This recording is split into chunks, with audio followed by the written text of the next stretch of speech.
chaser with no trouble. Popping that moe, baby, let's make some bubbles.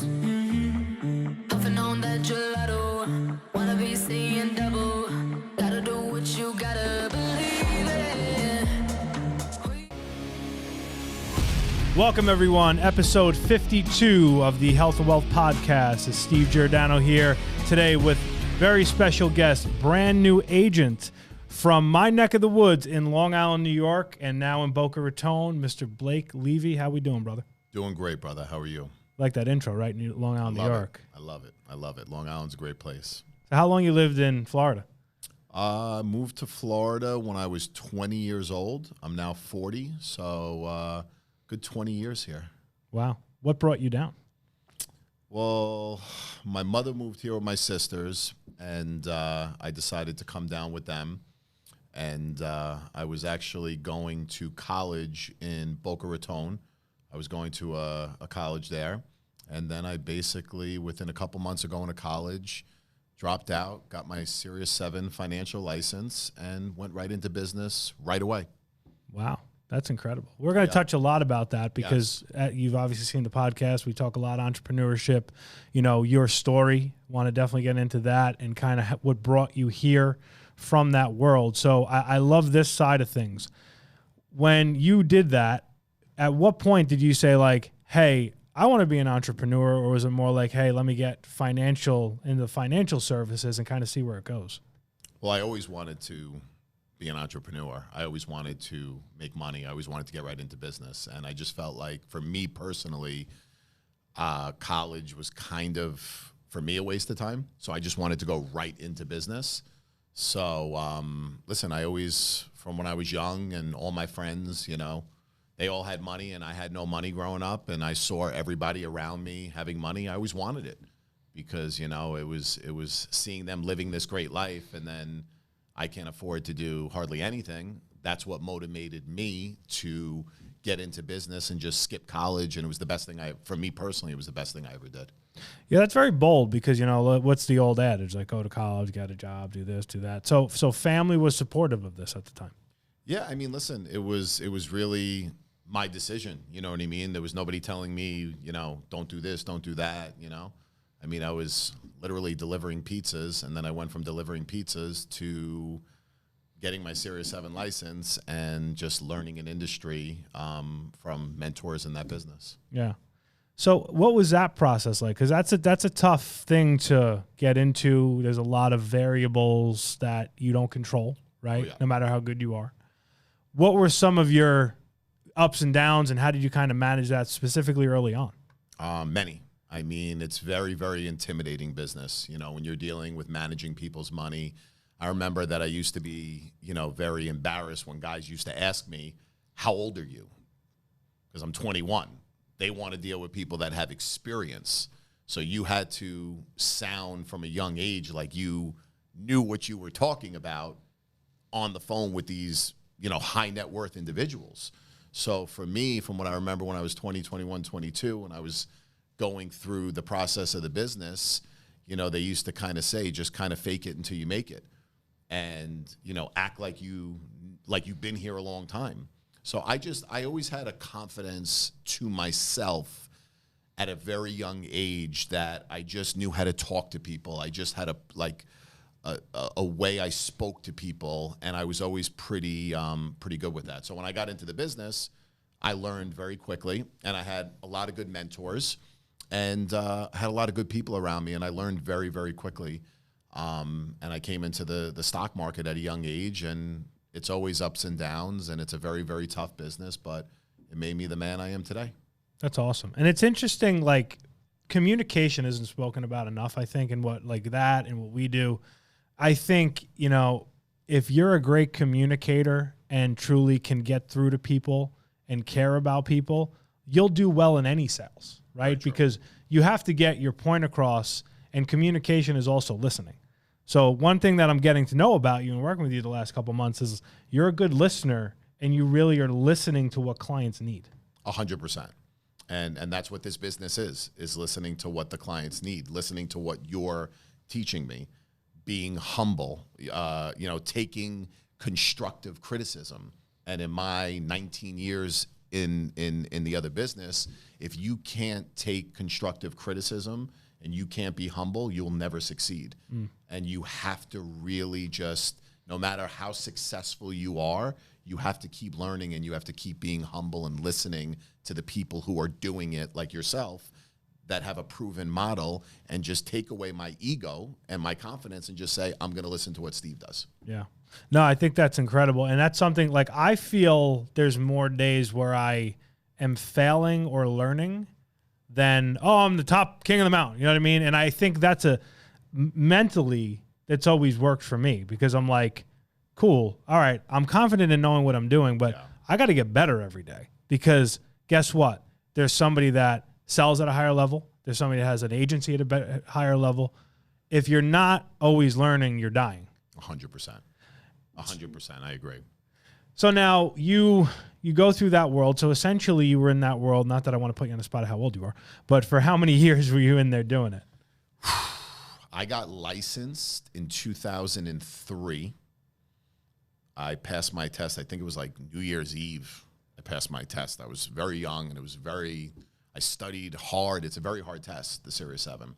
So, yeah, I mean, I did that 17 to 19 years. Wow. So I went through my 20s. I went through my 30s while all my friends were out partying, having fun. I was going to bed at 10 o'clock. I was waking up early. I was just going to work every single day. And, you know, I had to become a man very quickly, especially when you're managing people's money. You have to take it seriously. Yeah. And there's a big responsibility in that business, just like this industry. You have to hold yourself accountable for your clients. Managing people's money, managing people's, putting people into life insurance and annuities. Like, you have to really take them into consideration. It's very serious. Yeah. And if a lot of people don't take it serious, and they end up in trouble. So you have to take it very seriously. Yeah. And I always did. That's good. And the other thing, the discipline side of things, right? Like you're in good shape, you work out, you take care of yourself, you fit the health and wealth model, right? Yes. That I like. I to, try. That I try. You try. I try. Besides the pizza and the ice cream last night. That's okay. Yeah. That's all right. You're from Long Island, man. I mean, come on. I mean, we don't do it every day, clearly, because you're in good shape.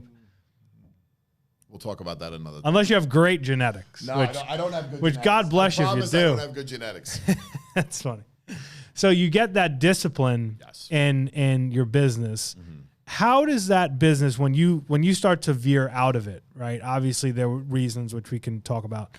When you're looking to kind of branch out of it, were there ceilings that you had? Was it like, hey, I can only go so far doing X?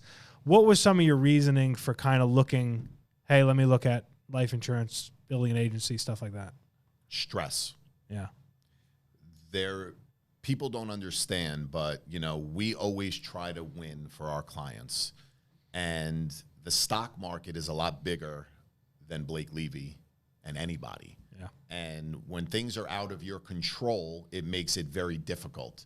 And that business, as much as you want to be in control, it has to do with a lot more outside things, governments and, things around the world and things like that. So yeah, it was out of my control. But I left that industry because I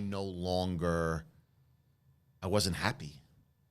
I have my daughter at home now, and when I'm at the park with my daughter, I want to be there with her. Yeah. I want to be there with my wife, and I was no longer happy in that industry. Plus, I saw the value on this side of the world, the life insurance side, where you're protecting families, where you're helping people, and you're really doing something good.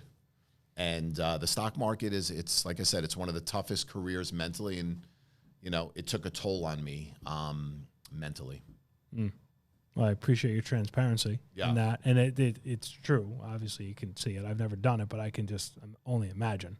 Now, and I hear you now calling, clients, that you have, which we'll talk about. And it's almost like you have the conversation from, hey, we're going to eliminate your risk. We're going to keep you growing and not, dying with the market crashes. And I feel like I can see the stress is very much gone away, because you're able to communicate that. And I think you're taking the stress away from them, obviously, because things are very volatile now. I mean, talking to people today, some of my older clients, and they're losing, millions and millions of dollars every week or every year in the stock market right now. Yeah. And, we have products over here that, annuities through Athene, that you're literally, the companies are guaranteeing against losses. And to be able to call a client and say, hey, Bob, I could guarantee that you're not going to lose money. I mean, that's the greatest feeling in the world. Yeah. And I've never been able to do that. And now I can. So, and participate in the upswings of the market. And I think as you said, I think the annuities are a big, big, big part of what I'm looking to do on this side, because it's a no-brainer. Yeah. So I'm very excited for that. That's awesome. So now you're looking and you're stressed and you're trying to find what's the next thing, but you have the entrepreneurial spirit. You want to have a business. Yes. Where was it that you were first exposed to FFL? So every morning when I drove to work, I never listened to music. I listened to podcasts. I listened to YouTube. I listened to all that type of stuff. So I don't listen to music. I listen to stuff that's going to educate me on how to be a better person or how to, succeed in life. And just everything is mental. Yeah. So I'm constantly feeding my brain. And one morning I was driving to the office and I was listening to a podcast with the CEO of Family First Life, Sean. And how do you pronounce this? Mike? Sean Mike. Sean Mike, who's the CEO of the company. And he was on with Brad Lee. And they were talking about FFL, and they were talking about this business and agents and doing really well and protecting families. And I was like, wow. Like a light bulb went off. I was like, that's incredible. And I didn't do anything. I just, did a little research, but I was like, you know what? I'm in my career. I'm doing good. I'm feeding my family. And it was so scary for me to leave. And then I started doing more research, started listening to more things. And then I decided to make the move. I said, I'm going to do this. I'm going to leave the industry and I'm going to join Family First Life. And then I did my research. And my next step was to look for who was the top producer of the company. I didn't want to just see, I understand because I come from a business where you are who teaches you. You could learn by 10 different people, but there's one person that if they teach you and they have success, you're going to be successful. So if someone came and worked with me and they were trained by me, they're going to turn out to be successful. Because I've seen so many guys get trained by the wrong guys and they waste so much time and money. Yeah. And when I did my research and I said, who's the top producer? And I saw someone named Steven Giordano. And then I dug deeper and I dug deeper and I saw that you were the top producer for many, many years and just a hard worker. And, I started following you. And then I think I went to your Instagram. I don't know. I went somewhere and I saw a 631 number. I'm like, oh, he's from New York. And then I just texted you. I think you were at a convention in California. Yes. And I texted you and I was like, hey, what's up, brother? I was like, I'm thinking about coming over there. And you were easily accessible. And that's what I loved about it, was that I was able to reach you. And I was nervous. I'm like, wait, he's gonna think, who is this guy? And then we just connected and I came to visit you at your office and sat with you. And I knew this is where I wanted to be, was next to you and just stay next to you until I could go out there and do my own thing, and sit next to you. Well, thank you. It's an honor for you to say that. Thank you. Yeah, I remember. He texted me, and he's from Long Island. I'm like, oh, cool. He's from Long Island. Like we already got, and he lives in Boca. Like that's perfect. Yep. So thank you. I appreciate that. Thank you. And honestly, from my perspective, I always feel the responsibility whenever we recruit anybody, as long as they're doing what they need to do. My responsibility is to make sure you're successful. You know what I mean? And I'll run through the wall to make sure you're successful. Clearly, we got to run through the wall together. You know what I mean? But that's it. That to me, from a running an agency perspective, and you're going to see it as you start building, your team. That's like the responsibility you have. Like we want to help people be successful. You know, we'll all business and industry makes money. We know that, and we can all be part of it together, which is really, really cool. So it's been awesome working with you so far. So you kind of got going month and a half ago, give or take, right? Less than 30 days. Was it less than okay? So Yeah, less than 30 days. So my first day was September 5th or 6th, Okay. after Labor Day. But my first week was like setting up and getting myself mentally coming into the office and just getting myself, you know, how I'm going to do this and sitting next to you and listening to you dial the phone. And, you know, it gets overwhelming because you think you need to know about all these different products and you're like, how am I going to do this? And yeah. So the second week is when I just started really, you know, writing down people's names and talking to people in my community where I live and just letting people know and making social media posts and just saying I'm doing life insurance. And people were messaging me and saying I need life insurance, and it just right away just took off, like bigger than I thought it would take off within the 2 to 3 week time period. Yeah. I went to in-home meetings. I did telesales. I was over the phone filling out applications. You know, I mean, it was nerve-wracking, but I was able to get it done. Yeah, and you protected now 21 families in essentially like a month or less than a month, really, which is awesome. Yep. And here's the biggest thing, and we'll talk about leads and, you know, how that works and that whole structure. But at the end of the day, when you're selling or recruiting, you have to be passionate about what you're doing. If there's one thing I could say in knowing you this last couple months is that you're passionate about what you're doing, and it exudes from you, and you communicate that.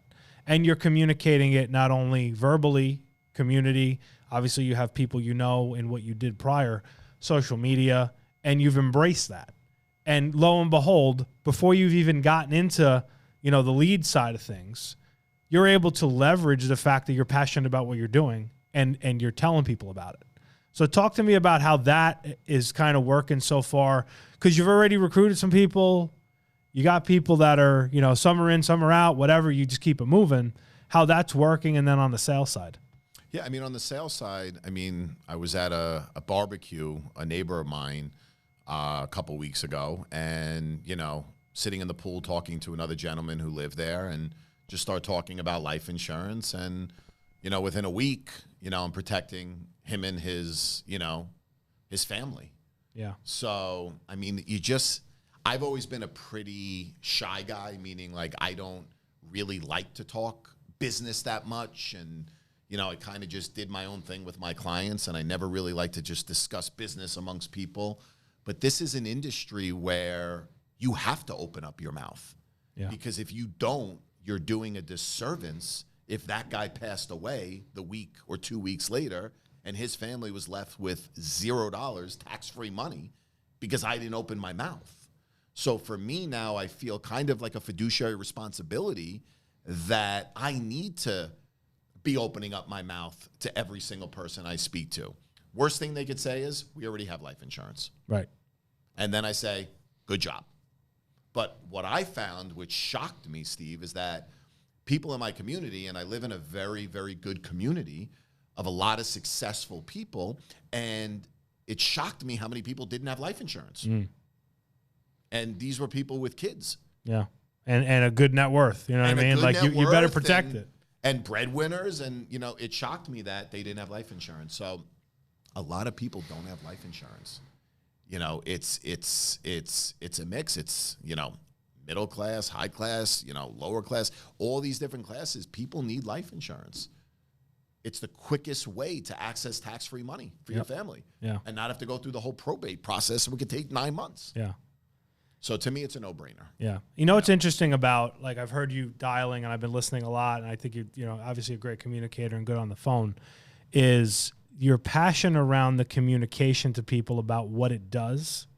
You know, like, meaning you're talking a lot about the IULs, you're talking a lot about the annuities, you're talking to people about what this will do to you. And the misnomer is always, like you said before, I come in, any brand new agent, it's overwhelming with, I got America Mutual, blah, blah, blah. I got all this stuff. But that stuff doesn't matter. What you've learned very quickly is the core is, let me find what it does for you, and then cool, I'll go ask Steve, Thierry, anybody, who to write it with. Yep. You know what I mean? Like, let me make sure it fits your need. Let me make sure, obviously, you're healthy enough for it. But then, cool. Like, and that is the whole thing of, I need to know everything. I need to know every carrier and every product. There's 3 products at the end of the day: whole life, term, IUL, and 4, and annuity. That's it. There's 4 products. We just have 27 carriers that do them. You know what I mean? And what's the real difference? One takes diabetic meds and the other doesn't, and one might have a better, cash value, whatever it is. Yep. But at the end of the day, the root cause is what you're communicating to people, and that's what's helping you so far. 100%. 100%. I mean, it's normal to be overwhelmed when you're starting in a business, and there's a lot of moving parts and different carriers. But like you said, it takes a quick text message to you and saying, Steve, 58 years old, diabetic, smoker, and you know right away, okay, this one, that one. So it's, when you come in, you have the help, which I like. A lot of people are like, oh my God, I'm going to be on. No, you're not going to be on your own. It takes literally, you're responding to you respond to every text message that I send to you within minutes. And on top of it, you could be in a home meeting and you're like, I'm in a home meeting. So it's like, you're very responsive, and people that are like, oh my God, I'm going to be, no, you could literally text Steve, text me, and within, minutes, we'll respond to you on which carriers to go. And then Slack and website. I mean, Slack, there's stuff, which is great, there's stuff there. Like there's Many resources. There's resources, Many at tools. the end of the day. Yeah. I always tell people, your biggest problem is having people.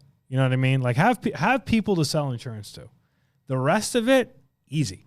Oh yeah. Just give me somebody that's interested in it, and we'll mold them into the place that we need them to go. 100%.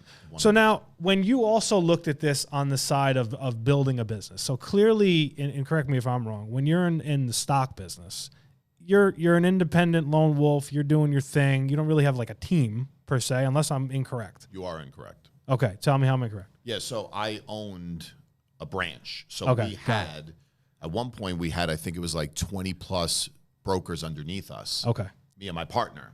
And just like this industry, you have your agency. I had a firm, and we had guys underneath us, and it was just like an agency. Okay. But it was a brokerage firm. So I come from the background of understanding, with handling that side of things. So that's why when I heard you could build your own agency here, and just there's so many pieces on how you could build a business here, that turned me on. Yeah. Because there's so many ways to grow versus there was not many different ways to grow.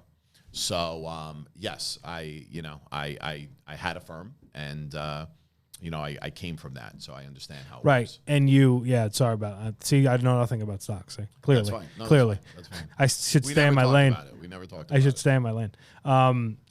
And you've already recruited some people from there. Yes.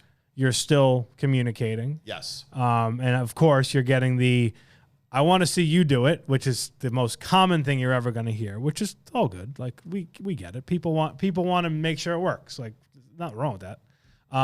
But what you're doing a good job of is you're leveraging on social media that okay, you're doing it, but like cool, I work with Steve. Thierry works here. Like this one works. Mm-hmm. Like the company. I mean, look at what the company does. Mm-hmm. You're doing a lot of that sharing, and I think that's where people miss the boat when they're recruiting at first. Clearly, you have to have success, and nothing's going to beat if Blake goes out, protects 35 families, and he can talk about it, or protects 5 retirements, whatever. Yeah. But if you can do that, but then also leverage every walk of life, every man, woman, and child that's doing this, look at all this success. Oh yeah. You're doing that on social media. So Yes. tell me how that's worked so far, because you've had a lot of people get back to you on it. Yeah, I mean, listen, I'm leveraging my resources. You know what I mean? Like you. I mean, when I do my posts, obviously I want people to know that I'm side by side with you, because you're a big name in the industry. You're a proven name in the industry. And if they do their research on you, they're going to see that, wow, Blake's with Steve. You know what I mean? And that to me is my leverage. You're my leverage. You know what I mean? And that's business. Business is leveraging your opportunities. True. And taking advantage of them. So yes, I feel grateful that I'm able to look. I mean, I've never done a podcast before. I'm doing a podcast. You know, I'm really nervous doing this right now. You don't look it. But no, I'm really nervous. But I'm just saying, like, it's the social media thing. I've always done social media, but I would post me and my wife. I would post my daughter. I would post whatever. But now now I'm posting my business. Yeah. And trying to gain clients and also trying to hire as well. Yeah. And why not do that?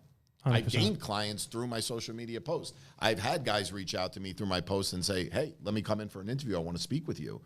So, yeah, the social media, you know, as much as people are shy, it really does work. Yeah. And what's interesting that you're doing, number one, you're not confused at the forefront of being successful is being in the office, being on the phone, dialing, meeting people. You're not confused by that. And the number one, right? No confusion. The number one thing people get confused is like that. So meaning there are people that'll get going.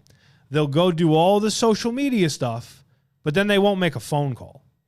And at the end of the day, everything works kind of in concert here, meaning you got to have all the activity, but nothing will ever be in the way of you getting here early, you getting on the phone, you communicating with people. To make your sales, you protect your 20 to 30, whatever your number is, right? You're going to pop off some annuity, so you're going to get some big numbers there for sure. You got those coming. Oh, yeah. And then, cool, now I share it. Yep. But I love the fact that you're here. Like you're here every day, dialing in the office, got your own office. Yep, thanks to you. There you go. And that's going to take you to where you ultimately want to go. Yes, you have to show up every day. You have to. There's no excuses. You know, you have to be here. It's like the days, you know, you're in the field a lot, but the days you're here, you know, my goal is to try and beat you to the office. You know what I mean? That's what I'm trying to do, is to beat the man to the office. And, you know, like I said, you have to show up every day. But you can't just show up, because you could show up in the office and do nothing and help no families. You have to show up. You have to pick up the phone. You have to create action, as nerve-wracking as it is for people. And listen, I've been on the phones for 19 years, and it's still nerve-wracking for me sometimes to pick up the phone. But you just have to get that out of your head, because remember, you're actually going out and helping people. So you have to take away the fear and just think about, wow, I'm actually going to help somebody. And that's it. And that takes away the fear. And like I said, it's a lot of dials, and it's you know, it's a lot of work, but at the end of the day, if you want to take care of your family, and you want to give your family a better life, and you want to give yourself a better life, and you want to protect people, then sorry, you got to pick up the phone. Yeah. It's like a PSA. Like, you better pick up the phone if you want to be successful. So now, you know, when you look at the side of building, right, and all the great things that are there, VP bonuses, integrity, and so on and so forth, passive income, helping more people, obviously. What are some things like that most appeal to you when you look at that whole component of, I can build this business here, versus when you were limited, as you corrected me, thank you, for what you were able to build there?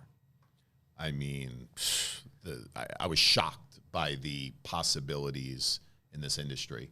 That you could build a business, and one day someone could buy your book of business for millions and millions and millions of dollars, and you could stay on and keep on making money, and you could get residual income every single year on certain policies. There's just so many ways to make money in this industry, and there's so much growth. And you know, I'm watching you and how much, you know, your agency is doing a month, and the production and the hiring, and it's like I said, there is so much growth potential in this industry, and that's what turned me on. I left a great career, and I took a major step back. But I took a major step back to take a major step forward. And I'm only 3 weeks, 4 weeks in, and here I am sitting in front of you right now. But I know who I am, and I know that I will make it happen in this industry. 100%. How has it been? Because you got a beautiful family, right? How has it been with that transition with the wife and kids, and, you know, kind of the communication, you know, because that's a big thing. Obviously, there were big sacrifices you had to make in what you were doing prior. Clearly, there's ones you're going to make here. How has that looked communication-wise? I mean, listen, my wife, we've been together 19 years. So she's happy because she sees me happy. Yeah. Because I'm in a different industry and she's seen me many sleepless nights and, stressed out on that side of the business. So she's all for it. You know what I mean? So she knows that I'm that guy that's going to get up every single day and go to work and make it happen, And I mean, my daughters too. So, I mean, the most important thing to me is time with my family. You know what I mean? So I'm up really early just to be with my daughter and go to the gym before I come to the office, and just get that time with her in the morning.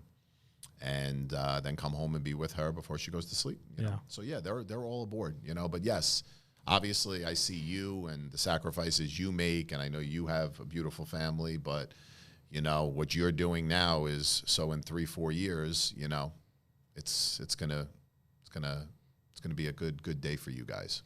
Yeah, and what's great about it is like I have obviously almost a 2-year-old this week, and almost a 6-month-old, right? It's crazy. It's real easy, right? Yeah, it's a breeze. You're working so hard to give them a great life and then buy your time back. So like you said, 4 years I can coach football, and like you're not going to be in the field forever. You're not going to be grinding forever. Yeah. If you build a business. Here's last thing I'll ask. So adversities, right? We all face adversity. How do you feel you manage adversity? How have you managed it in your last, positioning? Obviously, you said stress was a big thing, of course. How do you manage it, and how do you keep yourself on course and so, like, matter of fact, disciplined? And I'm just going to go to the next. Just basically, you just use the word discipline.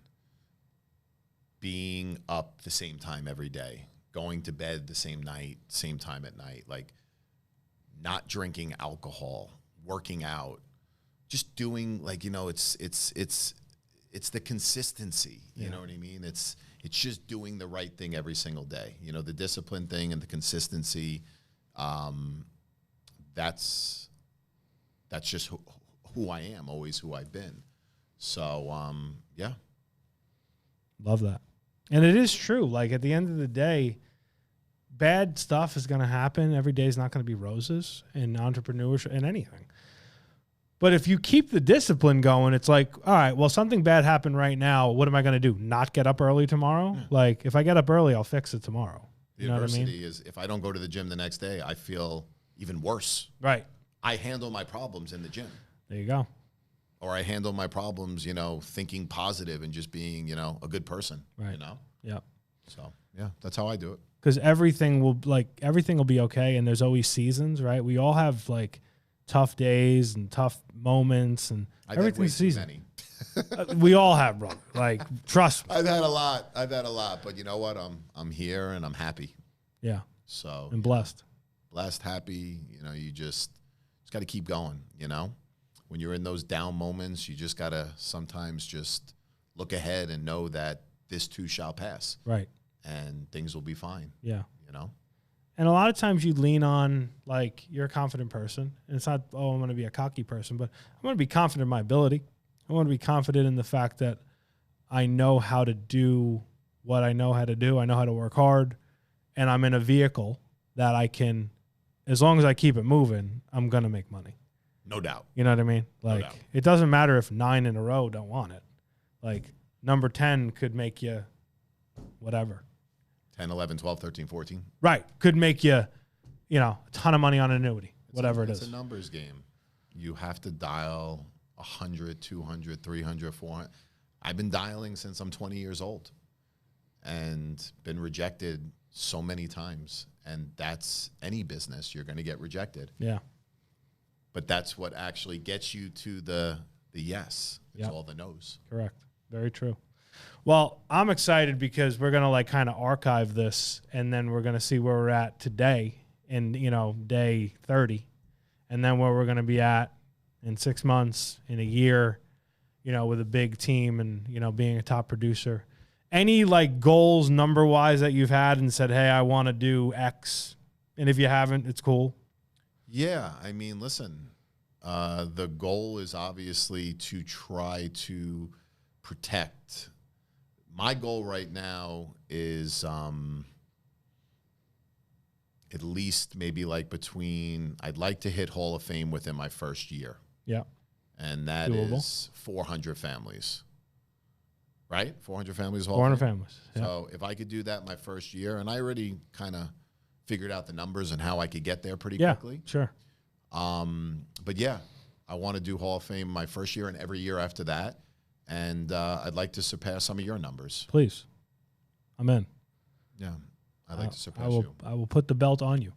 Put it on me. Here you go. And what's really cool with what you're doing on the annuity side is that will help you get the Hall of Fame a lot quicker because you'll hit, you know what I mean? Like you're going to mixing that in. That's not something, I mean, I'm not a big annuity guy. Like I'm excited to learn from you, frankly, because I should do a better job. Or the other thing I can do is those people that they have the statements and I don't necessarily know what to do, I can send them to you. Be like, hey, here's my guy, Blake. Like, go talk or to I him. could just show you, and then you could just keep it all yourself, and I'll just sit down with you and show you how to look at that statement and just see how to roll that thing right over from the one IRA to another IRA and put it into an annuity. Yeah. You know? I mean, it's a no-brainer. I mean, it really is. And hopefully I will, once you start seeing me do really big numbers on the annuities, hopefully you'll be like, you know what, maybe it's time for me to go bigger on that side too. 100%. Got to get better every day. Every day, I say it to myself all the time. Well, thanks for joining me. And like I said, we'll definitely do this again. And I'm glad you weren't too nervous. And if somebody's looking to join your team, what's the best way for them to get a hold of you? If you want to get a hold of me, it's very simple. My cell phone is 561-870-3436. Call me, text me. If you're local, come to the office. We're here in Coral Springs. Got plenty of space here. You know, I'll sit with you. I'll work with you. I'll train you. Steve will sit with you. He'll work with you. And we will show you how to become, you know, a top producer at this company, at Family First Health and Wealth. Amen. All right, boss. Well, it was great talking to you and look forward to great things in the future. Thank you, Steve. All right, brother. That's the